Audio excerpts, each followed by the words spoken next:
I had a best friend growing up. His name was Anthony. I loved this kid, but stupid, and really stupid, and as Italian as they come. And I hadn't seen him in years, and we were actually invited to a baby shower. And I run into him, and he always was destined to do an Italian-type job. So as soon as I saw him, I was just kidding. I go, "So Anthony, what are you doing? Waste management, concrete, or construction?" I swear to God, he goes, "A little of both." Like, that's three things. Jesus. But anyhow, we're at this baby shower. We're both invited, someone back home. And Anthony has never been to a baby shower, so he has no clue that the baby isn't born yet. So we're at the shower, we're standing by some of the relatives, and behind the relatives on the wall it says it's a boy, and underneath that it says it's a girl. Now my friend Anthony, who's clueless, says, "Well, which is it, a boy or a girl?" The uncle says, "Well, we don't know yet." I swear to God, Anthony says, "Bring me the child." So that was a clip of Vinnie Favorito, the guy who the guy who taught me how to be funnier. Ladies and gentlemen, we're live on the Las Vegas Strip, Vinnie Favorito showroom, and we want to teach you how to be funnier. So we are with the master, the guy who took me from least likely to ever be funny to getting to be one of professional speakers and sought after around the world. Vinnie Favorito. For professional speakers, people who want to add humor to their presentations, what do you think are some of the common mistakes that you see out there? Because I know you do clean shows on cruises and things like that, so you have to work clean. Right. You taught me. You're a great teacher. Right. If you, well, obviously the situation you're in. If you're in a nightclub as a comedian, and some places are more edgy or they tolerate more, then you know you're going in and you can do that. But when you're a public speaker, obviously you're probably 95% of the time speaking in front of the corporate world. So you don't want to come out as a vulgar or really over the top or across the line type of person, but you can put humor into your presentation, into your speech, into anything with the littlest joke. It could be a word, it could be a play on words, it could be you just found something that strikes everybody funny about the area you're working in or the subject matter you're talking about. And there's so many ways of putting humor in without ever pushing the envelope on any issue. You don't have to swear, you don't have to, address anybody.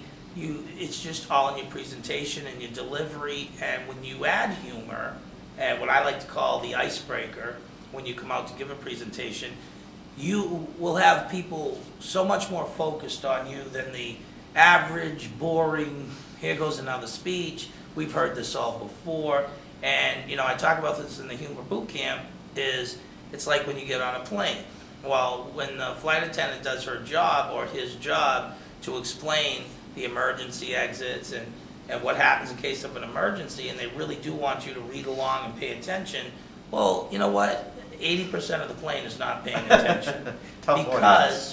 Because they feel like they've heard it before. They know what to do, and you know what? They really don't know what to do. If that plane was going down, they'd be like, "Oh my God, where was the door? Where's the pamphlet? What are these things dropping?" So you want to do something to get them focused, to get their attention, and immediately you have them. And that's why humor, especially up front, is what makes you a difference maker with the regular speakers that you may be competing against or working with. Yeah. I know when people come to the humor boot camp, the biggest thing that we have to dispel is that anyone can learn it. Right. Based on your experience with me, do you believe anyone can learn how to be funnier? There is no question in my mind that, excuse me, if you're a public speaker, you've got the worst of it covered. You can face a crowd. The humor is actually a lot easier than the initial getting up and facing the crowd. Because until you say hello, you're not funny yet. And it's very hard for some people to get up and face a crowd. I had stage fright. And now look at me. I'm not afraid for one moment to talk to anybody or any time. You, who were this fragile mouse of a man, greatest guy in the world, but nobody knew that because you always were away from the group. When you were around us, you literally shook. You shook.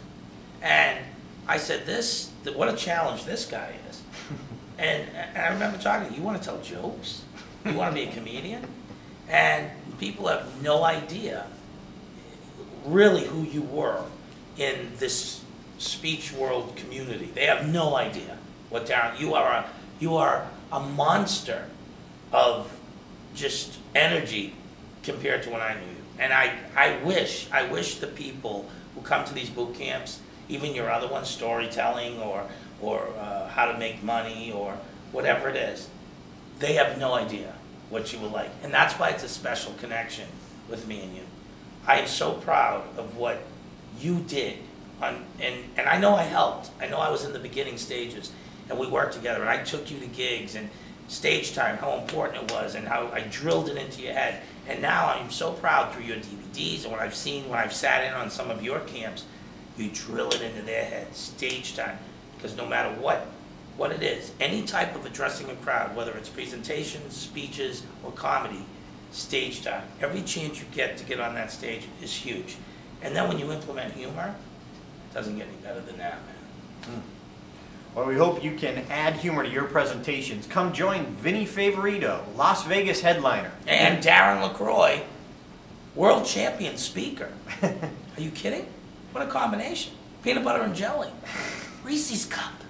Two different worlds coming together to teach you how to be funnier. Check out humorbootcamp.com. We'll see you in Vegas.